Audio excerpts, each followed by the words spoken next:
എല്ലാവർക്കും നമസ്കാരം. നമ്മൾ സോഷ്യൽ സ്റ്റഡീസിൻ്റെ first chapter revolution that influence the world എന്നുള്ള ചാപ്റ്റർ കംപ്ലീറ്റ് പഠിച്ചതാണ്. 5 റെവല്യൂഷൻ ഉണ്ടായിരുന്നു.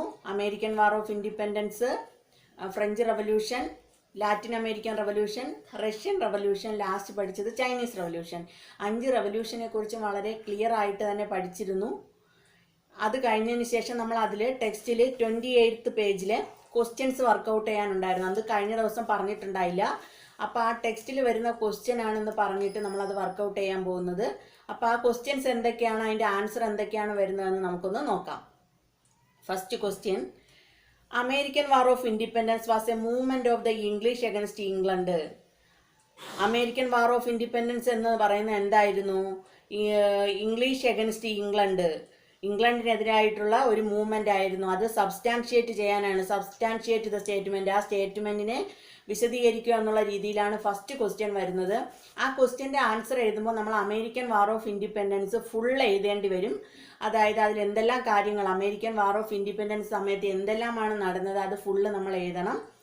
അത് എഴുതുമ്പോൾ നമ്മൾ ആ ആൻസറിലേക്ക് ഇപ്പോൾ പോവുകയാണെങ്കിൽ ഫസ്റ്റ് നമ്മൾ പ്രധാനമായിട്ടും എന്താണ് പഠിച്ചതെന്ന് നന്നായിട്ട് അറിയാം. അമേരിക്കൻ വാർ ഓഫ് ഇൻഡിപെൻഡൻസ് പറയുമ്പോൾ നമ്മൾ ഓർത്തിരിക്കേണ്ട പ്രധാനപ്പെട്ട പോയിന്റ് എന്ന് പറയുന്നത് നോ ടാക്സേഷൻ വിത്തൗട്ട് റെപ്രസെൻറ്റേഷൻ ആണ്. പ്രാതിനിധ്യമില്ലാതെ നികുതിയില്ല. ഈ സ്ലോഗൻ എഴുതാതെ അമേരിക്കൻ വാർ ഓഫ് ഇൻഡിപെൻഡൻസ് പൂർത്തിയാകുകയില്ല. അപ്പോൾ ഫസ്റ്റ് പോയിന്റ് തന്നെ നമുക്ക് 1 by 1 ആയിട്ട് ഓർമ്മിക്കുമ്പോൾ ഫസ്റ്റ് പോയിന്റ് ആയിട്ട് നമുക്ക് എഴുതാൻ പറ്റുന്നത് നോ ടാക്സേഷൻ വിത്തൗട്ട് റെപ്രസെൻറ്റേഷൻ. അത് കൊണ്ടുവന്ന വ്യക്തി ആരാണ്? James Otis. ഫസ്റ്റ് വൺ നമ്മൾ ഓർമ്മിക്കേണ്ടത് നോ ടാക്സേഷൻ വിത്തൗട്ട് റെപ്രസെൻറ്റേഷൻ. ഓർമ്മിക്കേണ്ട ആളുടെ പേര് ജെയിംസ് ഓട്ടിസ്. അതെന്തായാലും നന്നായിട്ട് ഓർമ്മിക്കുക. നമ്മൾ 1 by 1 ആയിട്ട് പോയിന്റ് ആയിട്ട് ഓർമ്മിക്കുമ്പോൾ നമുക്കത് അത് കൃത്യമായിട്ട് തന്നെ എഴുതാൻ പറ്റും. അപ്പോൾ ഒന്നാമത് നോ ടാക്സേഷൻ വിത്തൗട്ട് റെപ്രസെൻറ്റേഷൻ കൊണ്ടുവന്ന വ്യക്തി ആരായിരുന്നു? ജെയിംസ് ഓട്ടിസ് ആയിരുന്നു. അതിനുശേഷം ആ സ്ലോഗനിലൂടെ ആളുകൾ എന്താണ് ആവശ്യപ്പെട്ടതെന്ന് 1-2 പോയിന്റ് പറയുന്നുണ്ട്. അത് എഴുതുക. 2 പോയിന്റ് എഴുതിയാലും മതി. 2 പോയിന്റ് എഴുതുക.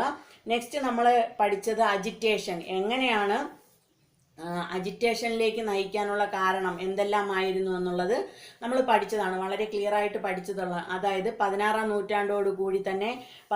നൂറ്റാണ്ടോടുകൂടി യൂറോപ്യന്മാർ നോർത്ത് അമേരിക്കയിലേക്ക് കുടിയേറി പാർക്കാൻ തുടങ്ങി. അവർ കുടിയേറി പാർക്കാനുള്ള പ്രധാനപ്പെട്ട കാരണം എന്ന് പറയുന്നത് റിസോഴ്സിനെ കൈയടക്കുക എന്നുള്ളതായിരുന്നു. എക്സ്പ്ലോയിറ്റ് ദ റിസോഴ്സസ് ആയിരുന്നു. അങ്ങനെ അവർ 18th സെഞ്ച്വറി 18-ാം നൂറ്റാണ്ടോടുകൂടി അവരെന്ത് ചെയ്തു? Eastern cost of north America, വടക്കേ അമേരിക്കയുടെ കിഴക്കൻ മേഖലകളിൽ 13 കോളനികൾ സ്ഥാപിക്കുകയും ചെയ്തു. അപ്പോൾ രണ്ടാമത്തെ പോയിന്റ് ഓർമ്മിക്കേണ്ടത് first no taxation without representation കൊണ്ടുവന്ന വ്യക്തിയുടെ പേര് ജെയിംസ് ഓട്ടിസ്. നെക്സ്റ്റ് അജിറ്റേഷൻ ഓർമ്മിക്കുക. അജിറ്റേഷൻ കഥ പോലെ ഓർമ്മിച്ച് അത് അതുപോലെ എഴുതുക. പിന്നെ ഓർമ്മിക്കേണ്ട പ്രധാനപ്പെട്ട കാര്യം എന്ന് പറയുന്നത് എന്താണ്? ഇമ്പോർട്ടൻ്റ് ആയിട്ടുള്ള പോയിന്റാണ് മെർക്കൻ്റലിസം. What is മെർക്കൻ്റലിസം? അത് അടുത്ത പോയിന്റ് ഓർമ്മിക്കുക. എഴുതാനുള്ള പോയിന്റ് അതുപോലെ ഓർമ്മിക്കുക. മെർക്കൻ്റലിസം എന്തായിരുന്നു? മെർക്കൻ്റലിസം ബ്രിട്ടീഷുകാർ അമേരിക്കൻ കോളനികളെ കണക്കാക്കിയത് അവരുടെ സാധനങ്ങളെ വിറ്റഴിക്കുന്നതിനുള്ള ഒരു മാർക്കറ്റായിട്ടാണ് കണ്ടിരുന്നത്. ഈ പോളിസി ഇംപ്ലിമെന്റ് ചെയ്തത് ബ്രിട്ടീഷ് വ്യാപാരികളായിരുന്നു. അവരുടെ മദർലാൻഡ്, അവരുടെ മാതൃരാജ്യമായ ഇംഗ്ലണ്ടിന്റെ സഹായത്തോടു കൂടി ബ്രിട്ടീഷ് വ്യാപാരികൾ നടപ്പിലാക്കിയ ഈ നയത്തെ പറഞ്ഞിരുന്ന പേരായിരുന്നു മെർക്കൻ്റലിസം. അപ്പോൾ അടുത്ത പോയിന്റ് മെർക്കൻ്റലിസം. നെക്സ്റ്റ് വന്നിട്ട് മെർക്കൻ്റലിസ്റ്റ് ലാ. എന്തെല്ലാമായിരുന്നു മെർക്കൻ്റലിസ്റ്റ് ലാ എന്ന് വളരെ ക്ലിയർ ആയിട്ട് പഠിച്ചു. 5 പോയിന്റ് ഉണ്ടായിരുന്നു. അത് അതുപോലെ എഴുതുക. എന്തെല്ലാമായിരുന്നു മെർക്കൻ്റലിസ്റ്റ് ലാ? കോളനികളിൽ ഉൽപ്പാദിപ്പിക്കുന്ന സാധനങ്ങൾ. ഒന്നാമത്തെ പോയിന്റ് നമ്മൾ പഠിച്ചത് കോളനികൾ ഉൽപ്പാദിപ്പിക്കുന്ന സാധനങ്ങളോ അല്ലെങ്കിൽ പുറത്തു നിന്നുള്ള സാധനങ്ങളോ കൊണ്ടുപോകേണ്ടത് ബ്രിട്ടീഷ് കപ്പലുകളിലോ ബ്രിട്ടീഷുകാർ ഉണ്ടാക്കുന്ന കപ്പലുകളിലോ മാത്രമായിരിക്കണം എന്നതായിരുന്നു ആദ്യത്തെ പോയിന്റ്. രണ്ടാമത്തെ പോയിന്റുകൾ നമ്മൾ പഠിച്ചത് എന്തായിരുന്നു? കോളനികളുടെ ഉൽപ്പന്നങ്ങളെല്ലാം തന്നെ കയറ്റുമതി ചെയ്യേണ്ടത് എവിടേക്ക് മാത്രമായിരിക്കണമായിരുന്നു? ഇംഗ്ലണ്ടിലേക്ക് മാത്രമായിരിക്കണമായിരുന്നു. രണ്ടാമത്തെ പോയിന്റ് അതായിരുന്നു. പിന്നെ ബ്രിട്ടീഷ് സ്റ്റാമ്പ് എല്ലാ ഡോക്യുമെന്റുകളിലും അഫിക്സ് ചെയ്യണമെന്നുള്ളതായിരുന്നു. പിന്നെ ബ്രിട്ടീഷ് സൈനികർക്ക് ആവശ്യമായിട്ടുള്ള ഭക്ഷണവും പാർപ്പിടവും എല്ലാം കോളനിക്കാർ തന്നെ പ്രൊവൈഡ് ചെയ്ത് കൊടുക്കണം. അതുപോലെ import tax must be paid. Import tax, ഇറക്കുമതി ചുങ്കം മസ്റ്റായിട്ട് കൊടുക്കണം എന്നുള്ളതായിരുന്നു മെർക്കൻ്റലിസ്റ്റ് ലാ. അതെല്ലാം ഡീറ്റെയിൽഡ് ആയിട്ട് പഠിച്ചതാണ്. ആ ചാർട്ട് അതുപോലെ പഠിക്കുക. മെർക്കൻ്റലിസ്റ്റ് ലാ. പിന്നെ വരുന്നത് നമ്മുടെ തിങ്കേഴ്സ് ആണ്. തിങ്കേഴ്സ് ആരെല്ലാമായിരുന്നു? തോമസ് പെയിനും ജോൺ ലൂക്കയുമായിരുന്നു. തോമസ് പെയിനും ജോൺ ലൂക്കയുമായിരുന്നു നമ്മുടെ അമേരിക്കൻ വാർ ഓഫ് ഇൻഡിപെൻഡൻസിലെ തിങ്കേഴ്സ്. അവരുടെ ആശയങ്ങൾ, നമ്മൾ രണ്ടുപേരുടെയും ആശയങ്ങൾ പഠിച്ചിരുന്നു. ഫസ്റ്റ് വന്നിട്ടുള്ളത് ആരായിരുന്നു? ജോൺ ലോക്കെ ആയിരുന്നു. എല്ലാവർക്കും തുല്യമായ അവകാശങ്ങളുണ്ട്, ഒരു ഗവൺമെന്റിന് അവകാശം ഇല്ലാതാക്കാനുള്ള സ്വാതന്ത്ര്യം ഉണ്ടായിരുന്നില്ല എന്ന് പഠിച്ചു. പിന്നെ പഠിച്ചത് തോമസ് പെയിൻ ആയിരുന്നു. തോമസ് പെയിൻ പറഞ്ഞിട്ടുള്ള ആശയം എന്ന് പറഞ്ഞത് ഏതെങ്കിലും വിദേശ ശക്തിക്ക് വടക്കേ അമേരിക്ക, വിദേശ ശക്തി എന്ന് ഉദ്ദേശിച്ചത് ഇംഗ്ലണ്ട് ആയിരുന്നു, വടക്കേ അമേരിക്കയ്ക്ക് ഇടയിൽ ദീർഘകാലം ഒതുങ്ങി കഴിയണമെന്നുള്ളത് യുക്തിക്ക് നിരക്കുന്ന കാര്യമല്ല എന്നുള്ളത് തോമസ് പെയിനും പറഞ്ഞു. അപ്പോൾ 2 പോയിന്റ് ജോൺ ലോക്കെയും തോമസ് പെയിനും. അതിനുശേഷം നമ്മൾ പറഞ്ഞത് കോണ്ടിനെൻ്റ് അസംബ്ലീസ് ആയിരുന്നു. First continent assembly, second continental assembly, last വന്നിട്ട് അവിടെയുള്ള ഡിക്ലറേഷൻ, അങ്ങനെയുള്ള കാര്യങ്ങൾ പഠിച്ചു. അപ്പോൾ അതുപോലെ എഴുതുക. ഫസ്റ്റ് കോണ്ടിനെൻ്റൽ കോൺഗ്രസ് എന്നായിരുന്നു, സെക്കൻഡ് കോണ്ടിനെൻ്റൽ കോൺഗ്രസ് എന്തായിരുന്നു, അതിലൂടെ അവരെന്തെല്ലാമാണ് ആവശ്യപ്പെട്ടത് എന്നുള്ള കാര്യങ്ങൾ അതുപോലെ എഴുതുക. ലാസ്റ്റ് വന്നിട്ട് അങ്ങനെ 1783 ആയപ്പോൾ ആ കോണ്ടിനെൻ്റൽ കോൺഗ്രസ് ആരൊക്കെയാണ് ഡിക്ലറേഷൻ കൊണ്ടുവന്നത്? ആരൊക്കെയായിരുന്നു? തോമസ് ജെഫേഴ്സണും ബെഞ്ചമിൻ ഫ്രാങ്ക്ലിനും കൂടി ചേർന്നിട്ടായിരുന്നു ഡിക്ലറേഷൻ ഉണ്ടാക്കിയത്. അതിനുശേഷം 1781 ആയപ്പോഴത്തേക്കും എന്ത് ചെയ്തു? North began with declaration of freedom ended in 1781. ഇംഗ്ലണ്ടും കോളനിക്കാരും തമ്മിലുള്ള യുദ്ധം 1781 അവസാനിച്ചു. പിന്നെ വന്നത് treaty of Paris 1783 Boston tea party യുദ്ധത്തിൽ 13 കോളനികളുടെയും സ്വാതന്ത്ര്യം അംഗീകരിച്ചു കൊടുത്തു. ലാസ്റ്റ് വന്നിട്ട് ജെയിംസ് മാഡിസത്തിന്റെ നേതൃത്വത്തിൽ എന്ത് ചെയ്തു? ഫിലാഡൽഫിയയിൽ ചേർന്ന ഭരണഘടനാ സമ്മേളനം ജെയിംസ് മാഡിസത്തിന്റെ നേതൃത്വത്തിൽ അമേരിക്കയ്ക്കായി ഒരു ഭരണഘടന തയ്യാറാക്കി കൊടുത്തു. അങ്ങനെ നമ്മുടെ അമേരിക്കൻ ഭരണഘടന നിലവിൽ വരികയും അമേരിക്കൻ ഭരണഘടന നിലവിൽ വന്നപ്പോൾ ഫസ്റ്റ് പ്രസിഡന്റായിട്ട് സ്ഥാനമേറ്റത് ആരായിരുന്നു? George Washington. ഇത്രയുമാണ് നമ്മുടെ അമേരിക്കൻ വാർ ഓഫ് ഇൻഡിപെൻഡൻസിൽ പഠിച്ചത്. ലാസ്റ്റ് വന്നിട്ട് എന്തെല്ലാം കാര്യങ്ങളിലാണ് പിന്നീടുള്ള ലോക ചരിത്രത്തിൽ എന്തെല്ലാം മാറ്റങ്ങളാണ് നമ്മുടെ അമേരിക്കൻ സ്വാതന്ത്ര്യ സമരത്തിൽ എന്തെല്ലാം ഇൻഫ്ലുവൻസ് കൊണ്ടുവരാനുള്ള കാര്യങ്ങൾ അതുകൊണ്ട് ആ പോയിന്റും കൂടെ എഴുതി കഴിയുമ്പോൾ നമ്മൾ ഫസ്റ്റ് ക്വസ്റ്റ്യൻ്റെ ആൻസർ കംപ്ലീറ്റ് ചെയ്യും. മെയിനായിട്ടുള്ള ഭാഗങ്ങൾ ഓർമ്മിച്ച് വയ്ക്കുക. ആദ്യം ഓർമ്മിക്കണം, നോ ടാക്സേഷൻ വിത്തൗട്ട് റെപ്രസെൻറ്റേഷൻ കൊണ്ടുവന്നത് ജെയിംസ് ഓട്ടിസ്. അജിറ്റേഷൻ, മെർക്കന്റലിസ്റ്റ് ഇല്ല, തിങ്കേഴ്സ് ആരെല്ലാമായിരുന്നു, അവരുടെ ആശയങ്ങൾ എന്തെല്ലാമായിരുന്നു, continental congress, first continental congress, second continental congress, declaration. Last വന്നിട്ട് അമേരിക്കൻ കോൺസ്റ്റിറ്റ്യൂഷൻ നിലയിൽ വരുന്നു. കോൺസ്റ്റിറ്റ്യൂഷൻ നിലയിൽ വന്നപ്പോൾ അവിടുത്തെ പ്രസിഡന്റ് ആരായിരുന്നു? ഫസ്റ്റ് പ്രസിഡന്റായിട്ട് സ്ഥാനമേറ്റത് ആരായിരുന്നു? ജോർജ് വാഷിങ്ടൺ ആയിരുന്നു. ജോർജ് വാഷിങ്ടൺ സ്ഥാനമേറ്റതിന് ശേഷം പിൽക്കാല ചരിത്രത്തിൽ അമേരിക്കൻ സ്വാതന്ത്ര്യ സമരത്തിന് എന്തുമാത്രം പ്രചോദനം നൽകാൻ കഴിഞ്ഞിട്ടുണ്ട് എന്നുള്ള കാര്യങ്ങളാവുമ്പോഴത്തേക്കും നമ്മുടെ അമേരിക്കൻ ഫസ്റ്റ് ക്വസ്റ്റ്യൻ്റെ ആൻസർ അവിടെ കഴിയും. ഇനി നമുക്ക് സെക്കൻഡ് ക്വസ്റ്റ്യൻ നോക്കാം. How did the resentment of the middle class led to the French revolution? Middle class people, how did the resentment of the middle class led to the French revolution? Middle class പീപ്പിളിനെ French റവല്യൂഷനിൽ കൊണ്ടുവന്ന അതൃപ്തി, അങ്ങനെയുള്ള കാര്യങ്ങളെ പറ്റിയാണ് ചോദിക്കുന്നത്. അത് നമ്മൾ ഫ്രഞ്ച് റവല്യൂഷനിൽ വന്നപ്പോൾ മിഡിൽ ക്ലാസ് പീപ്പിളിനെ കുറിച്ച് പഠിച്ചിരുന്നു. അതാണ് ആൻസർ എഴുതാനുള്ളത്. അത് കുറച്ച് ഭാഗമായിട്ട് എഴുതിയാലും മതി. ഫ്രഞ്ച് റവല്യൂഷൻ, മിഡിൽ ക്ലാസ് പീപ്പിളിൻ്റെ കാര്യങ്ങൾ അത് നമ്മൾ പഠിച്ചിട്ടുണ്ട്, അത് എഴുതുക. നെക്സ്റ്റ് വന്നിട്ട് arrange the following events in chronological order. ഇവിടെ ഇപ്പം നമുക്ക് പറഞ്ഞിട്ടുള്ള February revolution, long march, American declaration of independence, tennis court oath, ഇതെല്ലാം നമുക്ക് ഓർഡറിലല്ലാതെ തന്നിട്ടുണ്ട്. അപ്പോൾ അത് കറക്റ്റ് ഏതാണോ ഫസ്റ്റ് നടന്നത് ആ ഓർഡറിൽ എഴുതാനാണ് പറഞ്ഞിരിക്കുന്നത്. February revolution, long march, American declaration of independence, tennis court oath. ഇതിലെല്ലാവർക്കും അറിയാം ആദ്യമേ നടക്കുന്ന റവല്യൂഷൻ എന്ന് പറയുന്ന അമേരിക്കൻ വാർ ഓഫ് ഇൻഡിപെൻഡൻസ് ആണ്. അപ്പോൾ ഫസ്റ്റ് നടക്കുന്ന കാര്യം എന്ന് പറയുന്ന അമേരിക്കൻ ഡിക്ലറേഷൻ ഓഫ് ഇൻഡിപെൻഡൻസ് തന്നെയാണ്. അപ്പോൾ ഫസ്റ്റ് പോയിന്റ് എഴുതാനുള്ളത് അമേരിക്കൻ ഡിക്ലറേഷൻ ഓർഡറിൽ വരുമ്പോൾ അമേരിക്കൻ ഡിക്ലറേഷൻ ഓഫ് ഇൻഡിപെൻഡൻസ് ആണ് 1776, 1776 American declaration of independence. Next ഏതെഴുതാൻ പറ്റുന്നത്? നെക്സ്റ്റ് വന്നിട്ടുള്ളത് ടെന്നീസ് കോർട്ട് പ്രതിജ്ഞയാണ്. അത് നമ്മൾ പഠിച്ചിട്ടുണ്ട്. അതായത് ടെന്നീസ് കോർട്ടിൽ പോവുകയും അവിടെ വെച്ച് അവർ പ്രതിജ്ഞ എടുക്കുകയും ചെയ്തു. അങ്ങനെയുള്ള കാര്യങ്ങൾ പഠിച്ചതാണ് ടെന്നീസ് കോർട്ട് ഓത്ത് വരുന്നത്. അതിൻ്റെ ഇയർ എന്ന് പറയുന്നത് 1789 ആണ്. 1776 അമേരിക്കൻ ഡിക്ലറേഷൻ ഓഫ് ഇൻഡിപെൻഡൻസും 1789 വന്നിട്ട് ടെന്നീസ് കോർട്ട് ഓത്ത്. അപ്പോൾ രണ്ടാമത് വന്ന ടെന്നീസ് കോർട്ട് ഓത്ത്. നെക്സ്റ്റ് ഏതാ എഴുതാൻ പറ്റുന്ന? ഫെബ്രുവരി റവല്യൂഷൻ. ഫെബ്രുവരി റവല്യൂഷൻ പഠിച്ചത് ഫ്രഞ്ച് റവല്യൂഷനിലാണ്. അത് ഫെബ്രുവരി റവല്യൂഷൻ്റെ ഇയർ 1917 ആണ്. 1917. ലാസ്റ്റ് നമ്മൾ എന്താണ് പഠിച്ചത്? Long March. 1934 ആണ്. ലോങ് മാർച്ച് നടന്നത് എന്നാണ്? 1934 ആണ്. അത് നമ്മൾ പഠിച്ചത് ഇപ്പോൾ ലേറ്റസ്റ്റ് ആയിട്ട് പഠിച്ചത് ചൈനീസ് റവല്യൂഷനിലാണ് പഠിച്ചത്. എന്താണ് ലോങ് മാർച്ച് എന്നുള്ളത് വളരെ ക്ലിയർ ആയിട്ട് പഠിച്ചതാണ്. അതായത് ആരായിരുന്നു?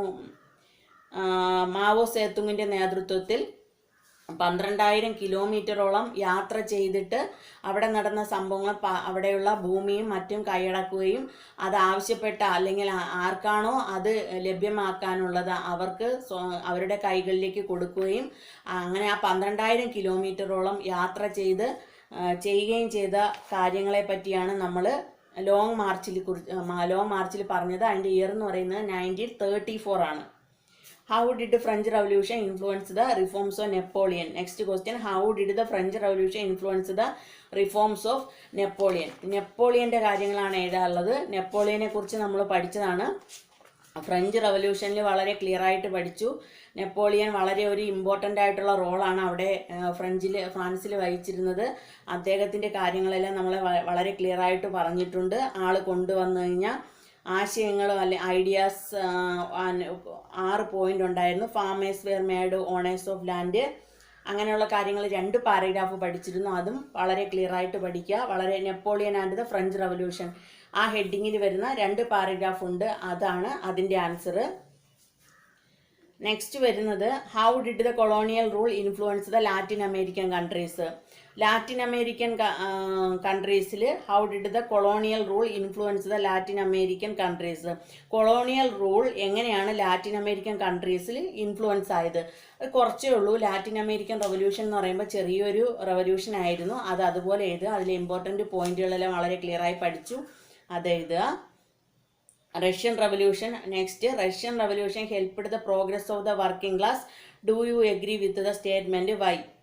അത് നമ്മൾ പഠിച്ചതാണ്. റഷ്യൻ റവല്യൂഷൻ എങ്ങനെയാണ് സ്വാധീനിച്ചിട്ടുള്ളത്. അത് റഷ്യൻ റവല്യൂഷൻ പഠിച്ചത് അതിലുള്ള പോയിന്റുകൾ മെയിൻ എഴുതുക. How did China become people's republic? എങ്ങനെയാണ് ചൈന റിപ്പബ്ലിക്കായി തീർന്നത്? അത് ചൈനീസ് റവല്യൂഷനിൽ നമ്മൾ ലാസ്റ്റ് പാർട്ടായി പഠിച്ചതാണ്. ചിയാങ് കൈ ഷേക്കിൻ്റെ നേതൃത്വത്തിൽ നടന്ന കാര്യങ്ങളും ബാക്കിയുള്ള കാര്യങ്ങളും വന്നു. October 1, 1949 ചൈന റിപ്പബ്ലിക് ആവുകയും ചെയ്തു. ഇതുവരെയുള്ള കാര്യങ്ങളാണ് നമ്മൾ പഠിച്ചിട്ടുള്ളത്. അതെല്ലാം വളരെ ഡീറ്റെയിൽഡ് ആയിട്ട് പഠിച്ചിട്ടുള്ളതാണ്. അപ്പോൾ അതെല്ലാം ആ ക്വസ്റ്റ്യനിൽ നിന്ന് നിങ്ങൾക്ക് ക്ലിയർ ആയിട്ട് ആൻസർ ചെയ്യാൻ പറ്റുന്നതാണ്. അപ്പോൾ നമ്മൾ അമേരിക്കൻ വാർ ഓഫ് ഇൻഡിപെൻഡൻസിൽ ഓർമ്മിച്ച് വെച്ചേക്കേണ്ട കാര്യങ്ങൾ എന്തെല്ലാമാണെന്നാണ് ഇപ്പോൾ അത് വളരെ ക്ലിയർ ആയിട്ട് പഠിച്ചു. നോ ടാക്സേഷൻ വിത്തൗട്ട് റെപ്രസെൻറ്റേഷൻ, വ്യക്തിയുടെ പേര് ജെയിംസ് ഓട്ടിസ്, അജിറ്റേഷൻ, മെർക്കന്റലിസ്റ്റ് ലാ, പിന്നെ തിങ്കേഴ്സ്, അവരുടെ ആശയങ്ങൾ, ഇങ്ങനെയുള്ള കാര്യങ്ങൾ പഠിച്ചു. ലാസ്റ്റ് എന്തായിരുന്നു? ലാസ്റ്റ് അമേരിക്കൻ കോൺസ്റ്റിറ്റ്യൂഷൻ നിലവിൽ വരുന്നത് വരെ നമ്മൾ പഠിച്ചു. നെക്സ്റ്റ് നമ്മൾ ഫ്രഞ്ച് റവല്യൂഷൻ ആയിരുന്നു പഠിച്ചത്. ഫ്രഞ്ച് റവല്യൂഷനിൽ മെയിനായിട്ടുണ്ടായിരുന്നത് എന്തായിരുന്നു? അവിടെ ഉണ്ടായിരുന്ന ബോർബൻ രാജാക്കന്മാരും സാധാരണക്കാരും തമ്മിലുള്ള യുദ്ധങ്ങളും കാര്യങ്ങളുമായിരുന്നു. അവിടെ ഒരു എസ്റ്റേറ്റായി തിരിച്ചിരുന്നു. ഫ്രഞ്ച് സൊസൈറ്റിയെ എസ്റ്റേറ്റായി ഡിവൈഡ് ചെയ്തിരുന്നു. First estate, second estate, third estate, അങ്ങനെ ഡിവൈഡ് ചെയ്തിരുന്നു. ഫസ്റ്റ് എസ്റ്റേറ്റിൽ ആരായിരുന്നു? സെക്കൻഡ് എസ്റ്റേറ്റിൽ ആരായിരുന്നു? അവർക്ക് എന്തെല്ലാം അധികാരങ്ങൾ ഉണ്ടായിരുന്നു എന്നുള്ളത് പഠിച്ചു. ഫസ്റ്റ് എസ്റ്റേറ്റിൽ വരുന്ന ക്ലർജി ആയിരുന്നു. Next nobility. തേർഡ് എസ്റ്റേറ്റിൽ വരുന്ന സാധാരണക്കാരായ ജനങ്ങളായിരുന്നു. അവരുടെ ഓരോ കാര്യങ്ങളും കൊടുത്തിട്ടുണ്ട്. അവരുടെ ലാൻഡിൻ്റെയും അവർ കളക്ട് ചെയ്തിരുന്ന ടാക്സിൻ്റെയും അങ്ങനെയുള്ള കാര്യങ്ങൾ. ഇതിൽ ഓർമ്മിക്കേണ്ടത് ഫസ്റ്റ് എസ്റ്റേറ്റിൽ വരുമ്പോൾ നമ്മൾ ഓർമ്മിക്കേണ്ടത് collected the tax called tithe from farmers. അത് തിതേ എന്ന് പറയുന്ന ടാക്സ് ഫസ്റ്റ് എസ്റ്റേറ്റിലെ, അതായത് ക്ലർജി എന്ന് പറയുന്ന ആളുകളാണ്, ക്ലർജി പുരോഹിതന്മാരാണ് ഫാർമേഴ്സിൽ നിന്നും നേടിയെടുത്തിരുന്നത്. അവിടെ ഓർമ്മിക്കേണ്ടത് തിതേ, ഫാർമേഴ്സിൽ നിന്ന് കളക്ട് ചെയ്തിരുന്ന നികുതിയെ പറഞ്ഞ they collected the tax called tithe from farmers. അതെന്താണ്? തിതേ എന്ന് പറയുന്ന ടാക്സ് കളക്ട് ചെയ്തിരുന്നത് ഫസ്റ്റ് എസ്റ്റേറ്റിലെ ആളുകളാണ് ഫാർമേഴ്സിൽ നിന്ന് കളക്ട് ചെയ്തിരുന്നത്. പിന്നെ ഓർമ്മിക്കേണ്ടത് ലാസ്റ്റിൽ വന്നിട്ട് മിഡിൽ ക്ലാസ് പീപ്പിളിൽ വരുമ്പോൾ, തേർഡ് എസ്റ്റേറ്റിൽ വരുമ്പോൾ തൈലേറ്റ് ടു ദ ഗവൺമെൻറ് എന്ത് ചെയ്യും? തേർഡ് എസ്റ്റേറ്റിലെ ആളുകൾ taille to the government, paid land tax namely taille to the government. അത് മാറിപ്പോവരുത്. തിതേ ഫസ്റ്റ് എസ്റ്റേറ്റിലുള്ള ആളുകൾക്ക് collected the tax called tithe from farmers. ഫാർമേഴ്സിൽ നിന്നും തിതേ എന്ന് അറിയപ്പെടുന്ന ടാക്സ് ഫസ്റ്റ് എസ്റ്റേറ്റിലെ ആളുകളാണ് കളക്ട് ചെയ്തിരുന്നത്. എന്നാൽ തേർഡ് എസ്റ്റേറ്റിലെ ആളുകൾ എന്ത് ചെയ്തു? തേർഡ് എസ്റ്റേറ്റിലെ ആളുകൾ land tax namely taille to the government, ഗവൺമെൻറ്റിന് കൊടുത്തിരുന്ന ടാക്സ് ആണ് തൈല്. അപ്പോൾ തിതയും തൈലയും മറക്കരുത്, അത് ഇമ്പോർട്ടൻ്റ് ആണ്, അതൊന്ന് നോക്കുക. പിന്നെ അവിടെ വന്ന ഐഡിയോളജീസ് എന്ന് പറയുന്ന തിങ്കേഴ്സ് എന്ന് പറയുന്നത് എന്തായിരുന്നു? പ്രധാനമാണ് വോൾട്ടയർ, റൂസോ, മോണ്ടസ്ക്യൂ. 3 ചിന്തകരാണ് ഉണ്ടായിരുന്നത്. അവരുടെ ആശയങ്ങൾ നമ്മൾ പഠിച്ചതാണ്. പിന്നെ പഠിച്ചത് നമ്മൾ അവിടെ നടന്ന കാര്യങ്ങൾ, luxurious life and squander of the Bourbon രാജാക്കന്മാരും അവിടുത്തെ പുരോഹിതന്മാരും തമ്മിലുള്ള കാര്യങ്ങളാണ് പഠിച്ചത്. ലൂയിസ് 14ാമനെ കുറിച്ച് പഠിച്ചു, 16ാമനെ കുറിച്ച് പഠിച്ചു. അങ്ങനെ അവിടെ നടന്ന വോട്ടിങ്ങിനെ കുറിച്ചാണ് പഠിച്ചത്. അത് കഴിഞ്ഞിട്ട് ടെന്നീസ് കോർട്ട് പ്രതിജ്ഞയെ കുറിച്ച് പഠിച്ചു. ഇതെല്ലാം നമ്മൾ അതിൽ പഠിച്ചു. പിന്നെ ഇൻഫ്ലുവൻസ് ഓഫ് ഫ്രഞ്ച് റവല്യൂഷൻ പഠിച്ചു. അതങ്ങനെ ഓർമ്മിക്കുക ഓരോ പോയിന്റ്. പിന്നെ ലാസ്റ്റ് വന്നിട്ട് നെപ്പോളിയൻ ബോണപ്പാർട്ടിൻ്റെ ഭരണ പരിഷ്കാരങ്ങളും അത് അദ്ദേഹം എന്നാണ് അവിടെ എൻ്റെ ആളിൻ്റെ ഭരണം അവസാനിച്ചതെന്നുള്ളത് പഠിച്ചു. ലാറ്റിൻ അമേരിക്കൻ റവല്യൂഷനിലായിരുന്നവർ സ്പെയിനുകാരും പോർച്ചുഗീസുകാരും കോളനി സ്ഥാപിക്കുന്നതിന് വേണ്ടി അവിടെ വരികയും അതുപോലെ തന്നെ അവരുടേതായ രീതിയിലുള്ള ആശയങ്ങൾ അവിടെ കൊണ്ടുവന്നു. അവരുടെ ലാംഗ്വേജ്, റിലീജിയസ് ആൻഡ് കസ്റ്റംസ് എല്ലാം അവിടെ കൊണ്ടുവന്നു. അവരുടെ സ്റ്റൈലിലുള്ള പള്ളികൾ, അതുപോലെ അവരുടെ രീതിയിലുള്ള വിദ്യാഭ്യാസ സ്റ്റൈലുകൾ എന്നെല്ലാം അവിടെ കൊണ്ടുവരികയും ചെയ്തു. അതാണ് നമ്മൾ അവിടെ പഠിച്ചത്. Native work the revolution led by അവിടെയുള്ള ലാറ്റിൻ അമേരിക്കൻ റവല്യൂഷനിലെ പ്രധാനപ്പെട്ട വ്യക്തികളായിരുന്നു ജോസ് ഡെ സാൻ മാർട്ടിനും Francisco Miranda and Simon Bolivar. ഇവരായിരുന്നു 3 പേരുണ്ടായിരുന്നു ലാറ്റിൻ അമേരിക്കൻ റവല്യൂഷനിൽ. അത് എല്ലാത്തിലുമുള്ള റവല്യൂഷനിലുള്ള പേരുകൾ കൃത്യമായിട്ട് ഓർമ്മിച്ച് വയ്ക്കുക. പിന്നെ റഷ്യൻ റവല്യൂഷനിൽ വന്നിട്ട് നമ്മൾ Maxim Gorky, Leo Tolstoy, Ivan Turgenev and Anton Chekhov തുടങ്ങിയ എഴുത്തുകാരന്മാരെ കുറിച്ചൊക്കെയാണ് പഠിച്ചത്. പിന്നെ അവിടെ ബോൾഷെവിക്കുകളും മെൻഷെവിക്കുകളും അതായത് social democratic workers party form ചെയ്തു. അത് പിന്നീട് 2ആയിട്ട് പിരിഞ്ഞു. ബോൾഷെവിക്കുകളെന്നും മെൻഷെവിക്കുകളെന്നും 2ആയിട്ട് പിരിയുകയും ബോൾഷെവിക്കുകളുടെ നേതാവായിട്ട് ലെനിനും ട്രോട്സ്കി ആയിരുന്നു. പിന്നെ അലക്സാണ്ടർ കെറൻസ്കിയുടെ നേതൃത്വത്തിലായിരുന്നു മെൻഷെവിക്ക് നിലവിൽ വന്നത്. ഇങ്ങനെയാണ് നമ്മൾ പഠിച്ചത്. പിന്നെ സോവിയറ്റ്, അവിടുത്തെ വർക്കേഴ്സ് ബ്ലഡി സൺഡേ കുറിച്ച് പഠിച്ചു. വർക്കേഴ്സ് ഓർഗനൈസേഷനെ സോവിയറ്റ് എന്ന് വിളിച്ചിരുന്നു. പിന്നെ അലക്സാണ്ടർ കെറൻസ്കിയെ കുറിച്ച് പഠിച്ചു. അലക്സാണ്ടർ കെറൻസ്കിയുടെ നേതൃത്വത്തിൽ പ്രൊവിഷണൽ ഗവൺമെൻറ് ആണ് വന്നത്. അത് കഴിഞ്ഞിട്ട് എന്താ പഠിച്ചത്? ബോൾഷെവിക്, സോവിയറ്റ്, ദേ പുട്ട് ഫോർവേഡ് സെവറൽ ഡിമാൻഡ്, അങ്ങനെയുള്ള കാര്യങ്ങൾ പഠിച്ചു. പിന്നെ ഒക്ടോബർ റവല്യൂഷൻ എന്തെല്ലാമാണെന്ന് പഠിച്ചു. ലാസ്റ്റ് നമ്മൾ പഠിച്ചത് റിസൾട്ട് ഓഫ് റഷ്യൻ റവല്യൂഷൻ്റെ റിസൾട്ട് എന്തായിരുന്നു എന്ന് പഠിച്ചു. ലാസ്റ്റ് നമ്മളിപ്പോൾ പഠിച്ചത് ചൈനീസ് റവല്യൂഷൻ ആയിരുന്നു. ചൈനീസ് റവല്യൂഷനിലെ പ്രധാനപ്പെട്ട 2 പോളിസികളാണ് ഉണ്ടായിരുന്നത്. ഫസ്റ്റ് ഓപ്പിയം ട്രേഡും ഓപ്പൺ ഡോർ പോളിസിയും. ഓപ്പിയം ട്രേഡ് എന്ന് പറഞ്ഞാൽ കറുപ്പ് വ്യാപാരം. ഓപ്പൺ ഡോർ പോളിസി എന്ന് പറഞ്ഞാൽ എന്തായിരുന്നു? തുറന്ന വാതിൽ നയം. എന്തായിരുന്നു നമ്മൾ ഓപ്പിയം ട്രേഡിൽ പഠിച്ചതെന്ന് പറഞ്ഞാൽ, ഓപ്പിയം ട്രേഡിൽ ഫസ്റ്റ് നമ്മൾ പഠിച്ചു Chinese silk, tea and earthenware, ഇതെല്ലാം എങ്ങോട്ടാണ്? യൂറോപ്പിലേക്ക് കയറ്റുമതി ചെയ്തിരുന്നു. ആ കയറ്റുമതിയിലൂടെ യൂറോപ്പിന് വളരെയധികം in great demand all over യൂറോപ്പിൽ എല്ലായിടത്തേക്കും കയറ്റുമതി ചെയ്യുകയും ചൈന ഈ സമയത്ത് ഇതിലൂടെ വലിയ രീതിയിലുള്ള പ്രോഫിറ്റ് നേടുകയും ചെയ്തിരുന്നു. പക്ഷേ ചൈനയ്ക്ക് there was nothing to import to China from Europe. എന്നാൽ യൂറോപ്പിൽ നിന്ന് ഇറക്കുമതി ഒന്നും ചെയ്തിരുന്നില്ല. ഈ സമയത്ത് എന്ത് ചെയ്തു? യൂറോപ്പ് കറുപ്പ് എന്നറിയപ്പെടുന്ന ലഹരി വസ്തു ഇറക്കുമതി ചെയ്യുകയും അത് ചൈനയിലുള്ള ആളുകളുടെ എല്ലാ തരത്തിലും ചൈനയിലെ ആളുകളെ ബാധിക്കുകയും അവർ മെൻ്റലി ആകെ ഡിപ്രസ്ഡ് ആവുകയും അതുപോലെ എക്കണോമിക് ആയിട്ടുള്ള കാര്യങ്ങളിലുമെല്ലാം വളരെയധികം ദുരിതങ്ങൾ ഉണ്ടാവുകയും ചെയ്തു. അങ്ങനെ അത് കൊണ്ടുവന്നിട്ട് affected the Chinese traders. It resulted in economic and mental subjugation of the ചൈനീസുകാരെ വളരെ രീതിയിൽ വ്യാപിക്കുകയും ചെയ്തു. ഇതിനെ പറഞ്ഞിരുന്ന പേരാണ് ഓപ്പിയം ട്രേഡ്. നെക്സ്റ്റ് നമ്മൾ പറഞ്ഞത് ഓപ്പൺ ഡോർ പോളിസി ആയിരുന്നു. ഓപ്പൺ ഡോർ പോളിസി എന്ന് പറഞ്ഞാൽ തുറന്ന വാതിൽ നയം. ഇത് കൊണ്ടുവന്നത് ജോൺ ഹേ ആയിരുന്നു. By the end of the 19th century accurate 19ാം നൂറ്റാണ്ടിൻ്റെ അവസാനത്തോടുകൂടി പല യൂറോപ്യൻ രാജ്യങ്ങളും ചൈനയിൽ ട്രേഡ് പ്രിവിലേജസ് നേടിയിരുന്നു. എന്നാൽ അമേരിക്ക അതിൽ ട്രേഡ് പ്രിവിലേജസ് നേടിയിരുന്നില്ല. കാരണം ആ സമയത്ത് ചൈനയിൽ അത്രത്തോളം ശ്രദ്ധ കൊടുത്തിരുന്നില്ല. അത് കാരണം അങ്ങനെ ആ ട്രേഡ് പ്രിവിലേജ് കച്ചവട നേട്ടം നേടിയെടുക്കുന്നതിന് വേണ്ടി ജോൺ ഹേയുടെ നേതൃത്വത്തിൽ കൊണ്ടുവന്ന നയമായിരുന്നു. USA സ്റ്റേറ്റ് സെക്രട്ടറി ആയിരുന്ന ജോൺ ഹേ, പേരാണ് ജോൺ ഹേ. ജോൺ ഹേയുടെ നേതൃത്വത്തിൽ കൊണ്ടുവന്ന ഒരു നിയമമായിരുന്നു ഓപ്പൺ ഡോർ പോളിസി. ആ പോളിസി പ്രകാരം ചൈനീസ് മാർക്കറ്റിൽ എല്ലാ രാജ്യങ്ങൾക്കും തുല്യമായ അവകാശങ്ങളും അവസരങ്ങളും വേണമെന്നാണ് വാദിച്ചത്. അങ്ങനെ ചെയ്തു, ഇതിൻ്റെ ലക്ഷ്യം എന്ന് പറയുന്നത് create an opportunity for the USA to interfere in China. അമേരിക്കയ്ക്ക് ചൈനയിൽ ഇടപെടാൻ അവസരമുണ്ടാക്കി കൊടുക്കുക എന്നുള്ളതായിരുന്നു ഓപ്പിയം ട്രേഡിൻ്റെ ഓപ്പൺ ഡോർ പോളിസിയുടെ പ്രധാനപ്പെട്ട ലക്ഷ്യം. അങ്ങനെ ചൈനീസ് റെവല്യൂഷനിൽ പ്രധാനമാണ് ഓപ്പിയം ട്രേഡും ഓപ്പൺ ഡോർ പോളിസിയും. നെക്സ്റ്റ് നമ്മൾ പഠിച്ചത് the organised revolted the emblem of the boxer rebellion നമ്മൾ പഠിച്ചു. നെക്സ്റ്റ് വന്നിട്ട് ആഫ്റ്റർ ദ റെവല്യൂഷൻ കുമിൻതാങ് പാർട്ടിയുടെ സൻയാൻസെൻ്റെ നേതൃത്വത്തിലുള്ള കുമിൻതാങ് പാർട്ടി അവിടെ രൂപം കൊണ്ടു. പിന്നെ റിപ്പബ്ലിക് ബിക്കം പോപ്പുലർ, റിപ്പബ്ലിക് അങ്ങനെ അവിടെ കാര്യക്ഷമമായി ചെയ്യുകയും അങ്ങനെ ഒക്ടോബർ 1, 1949 അമേരിക്കൻ ചൈനീസ് റെവല്യൂഷൻ അവിടെ നിലയിൽ വരികയും ചെയ്തു. ഇതുവരെയാണ് നമ്മൾ പഠിച്ചത്. അപ്പം നമ്മുടെ റെവല്യൂഷൻ എല്ലാം കഴിഞ്ഞു. 5 റെവല്യൂഷൻ ഉണ്ടായിരുന്നു. ഇനി നമുക്ക് ആ റെവല്യൂഷനിൽ എല്ലാ റെവല്യൂഷനിലും കുറച്ച് ഇയർ വരുന്നുണ്ട്. അപ്പോൾ അത് വൺ വേർഡ് ക്വസ്റ്റ്യൻ ആയിട്ട് ചോദിക്കാനൊക്കെ ചാൻസ് ഉള്ളതാണ്. അപ്പോൾ അതൊന്ന് ഞാൻ പറയാം, അതൊന്ന് ക്ലിയർ ആയിട്ട് എല്ലാവരും ഇയർ ഓർമ്മിച്ച് വെച്ച് പഠിക്കുക.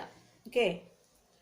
അമേരിക്കൻ റെവല്യൂഷനിൽ ഫസ്റ്റ് ഇയർ വരുന്നത് 1492, 1492. എന്തായിരുന്നു പ്രത്യേകത? അമേരിക്കൻ വാർ ഓഫ് ഇൻഡിപെൻഡൻസിൽ 1492ൻ്റെ പ്രത്യേകത എന്ന് പറയുന്നത് ക്രിസ്റ്റഫർ കൊളംബസ് ചെയ്തു? നോർത്ത് അമേരിക്കയിൽ എത്തിച്ചേർന്നു. 1492 ക്രിസ്റ്റഫർ കൊളംബസ് നോർത്ത് അമേരിക്കയിൽ എത്തിച്ചേർന്നതാണ് ആദ്യത്തത്.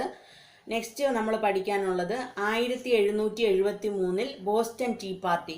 അറിയാം, ബോസ്റ്റൺ ടീ പാർട്ടിയെ റെഡ് ഇന്ത്യൻസ് എന്നറിയപ്പെടുന്ന കുറച്ച് പേര് കപ്പൽ കയറുകയും അതിലുണ്ടായിരുന്ന 342 പാക്കറ്റോളം തേയില കടലിലേക്ക് വലിച്ചെറിയുകയും ചെയ്തു. ഇതിനെ നമ്മൾ ബോസ്റ്റൺ ടീ പാർട്ടി എന്ന് വിളിച്ചു. ഓക്കെ, അത് ആ നീല ബോക്സിലുണ്ട്, അത് അതുപോലെ പഠിക്കുക. 1773 ബോസ്റ്റൺ ടീ പാർട്ടി. പിന്നെ 1774 എന്തായിരുന്നു? First continental congress. സെക്കൻഡ് എന്തായിരുന്നു? 1775 സെക്കൻഡ് കോണ്ടിനെൻ്റൽ കോൺഗ്രസ്.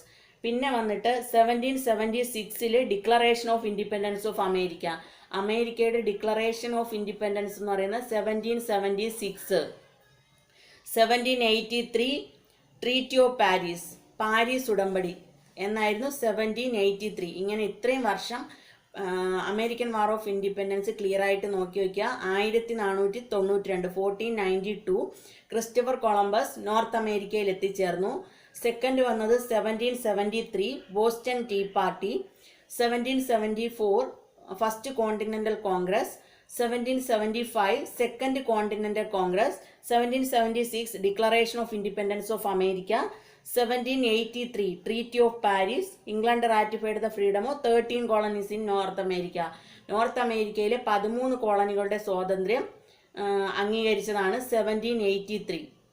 ഇപ്പോൾ അതിൽ അമേരിക്കൻ സ്വാതന്ത്ര്യ സമരത്തിൽ ഓർമ്മിക്കേണ്ടത് ഓർഡറിൽ ഓർമ്മിക്കുക. 1492, 1773, 1774, 1775, 1776, 1783. ഇത്രയാണ് അമേരിക്കൻ വാർ ഓഫ് ഇൻഡിപെൻഡൻസിലെ ഇയേഴ്സ്. നെക്സ്റ്റ് നമുക്ക് പഠിക്കാനുള്ളത് ഫ്രഞ്ച് റവല്യൂഷൻ. ഫ്രഞ്ച് റവല്യൂഷനിൽ എന്തൊക്കെയാണ് വരുന്നതെന്ന് നോക്കാം. ഫ്രഞ്ച് റവല്യൂഷനിൽ 1789 July 14 demolished the Basel prison. പ്രിസന്റെ തകർത്തതെന്നായിരുന്നു? July 14, 1789 July 14. 1792 proclaimed France as a republic. ഫ്രാൻസിനെ റിപ്പബ്ലിക്കായി പ്രഖ്യാപിച്ചത് 1792. 1799 എന്താണ്? Napoleon captured power in France. ഫ്രാൻസിൽ അധികാരം പിടിച്ചെടുത്തു. 1815 Napoleon was defeated in the battle of Waterloo and he was excited to the island of saint Helena. 1815. ഇത്രയുമാണ് അതിൽ വരുന്ന ഫ്രഞ്ച് റവല്യൂഷൻ. 1789, 1792, 1799, 1815. ഇത്രയും അതിൽ ഓർമ്മിക്കുക, ഫ്രഞ്ച് റവല്യൂഷൻ.